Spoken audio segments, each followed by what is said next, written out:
Snapdragon 732G with a 120Hz dot display, 64 megapixel quad camera, but is this exactly what you need?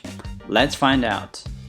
What's up Xiaomi fans, Christian here. This is the POCO X3 NFC and this is what's inside the box. So we have the ejector pin, we have the user manuals, we have the case, and also the Type-C to USB cable, as well as its 33 watts charger. And in terms of its dimensions, the POCO X3 is slightly bigger than the POCO F2 Pro in terms of its height, width, and thickness. But for the weight, the POCO X3 is 4 grams lighter than the POCO F2 Pro. Probably it's because of its back. The back of the POCO X3 is plastic, although it's not very obvious because of its design. I like it the way they outline the back. You will not notice that it's actually plastic unless you tap on it. I mean, it's not that obvious. And at the bottom, you'll see the speaker, you'll have the microphone, the Type-C connector, as well as a 3.5mm jack.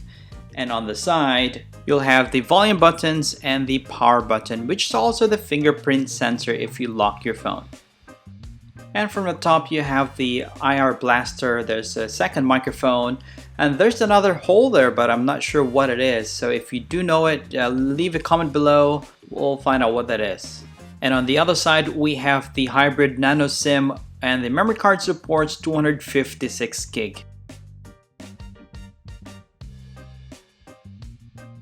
And moving along on its display, it has a 6.67 Full HD Plus dot display. It's an LCD screen, but it has a high resolution of 2400 by 1080, which makes videos clear and vibrant. Not the bezel-less type of screen, but it has a 91.25% ultra-high screen-to-body ratio. And one of the main highlights for this phone is its 120Hz refresh rate and 240Hz refresh sampling. And the front glass is a Corning Gorilla Glass 5. And moving along to its audio, it has dual stereo speakers, one at the bottom and the one at the receiver.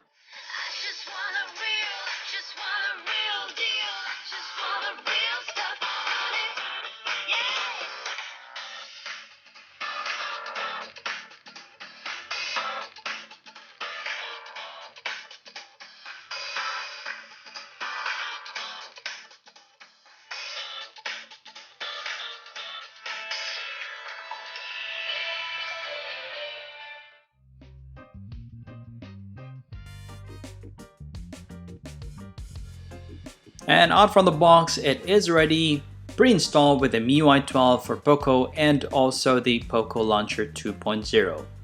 And for its Android version, it is built in with the Android 10.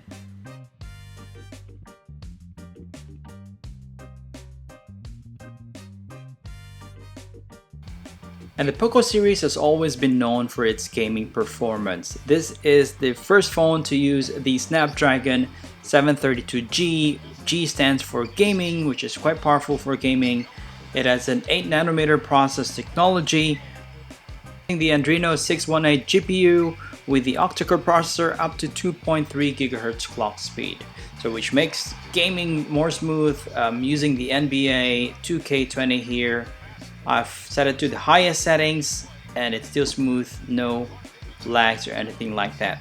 Also, it has a 4th generation Qualcomm AI engine, which helps out with the processing speed and all that. There are 2 storage variants, both are 6 gig RAM. You can go for 64 gig or 128 gig. The RAM is on LPDDR4X and storage is UFS 2.1 for fast, superb storage, and the speed is fantastic. You can have extended gaming because of its liquid cooled technology 1.0 plus with a 3D heat dissipation, so you can have extended game time without overheating the phone, or if it gets very hot, probably just have a rest for a while. And more on its gaming performance, there is a Z-axis, great vibration, it's quite tuned, and it feels like you're holding a game console while using the phone. And the POCO X3 has the Game Turbo 3.02 for better gaming optimization It has penta antennas, so it means 5 antennas that will help you or get a stable connection so you'll have an uninterrupted gaming experience. And I was expecting the Antutu benchmark score to be like same as advertised, more than 300,000, but unfortunately I only got 276,000. I wonder what version of the Antutu benchmark they're using. I'm using the version 8.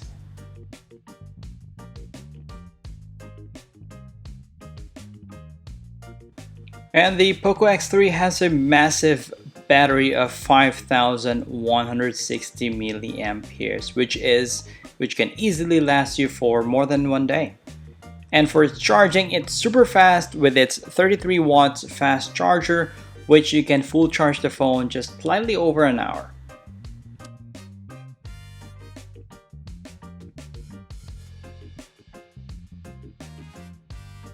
And moving along to its cameras, we have 4 rear cameras. The middle camera is a 13 megapixel ultra-wide angle camera with a field of view of 119 degrees.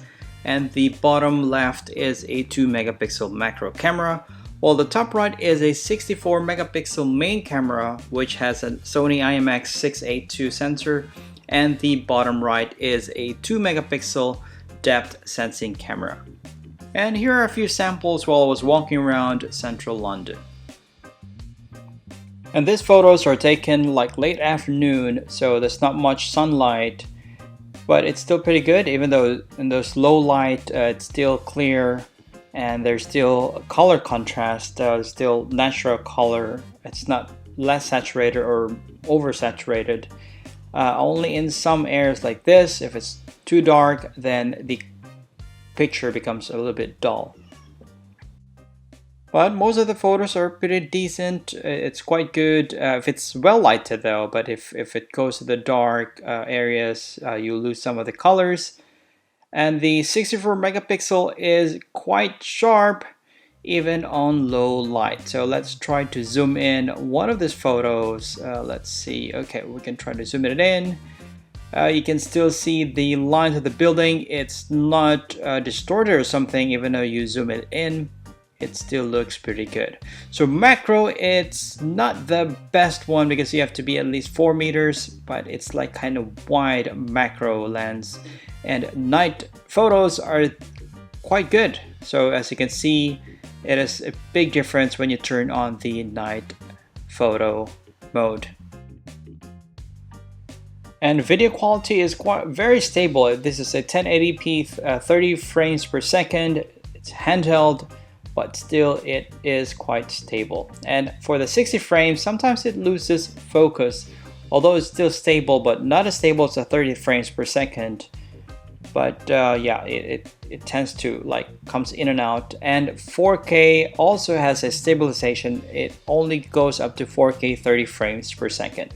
So while walking, it is still stable, but this is a little bit low light. I mean, it's not well lighted alley, but you get less details in the picture. So as you can see, 1080p 60 frames per second, it loses focus sometimes. So 4K and the 1080p 30 frames per second are quite good. You get a little bit more color with the 4K video.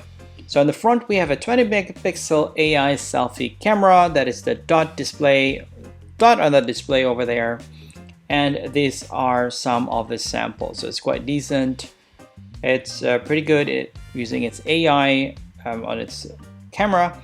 And in terms of video recording, not advisable. You might need a gimbal because it's not stable. So it's pretty shaky while you're holding it. So best to have a tripod or gimbal.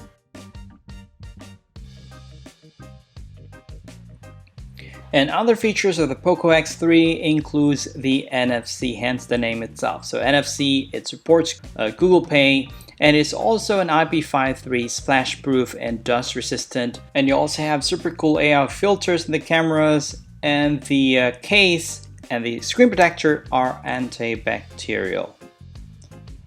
So is the POCO X3 exactly what you need? Well, for me, it's a good phone to have. So I'm gonna keep this phone for gaming and for camera and also for so much more. It's quite handy. So let me know in the comments what you think on this POCO X3. You can leave down your comments below. Subscribe if you haven't already. I'll see you guys on the next video.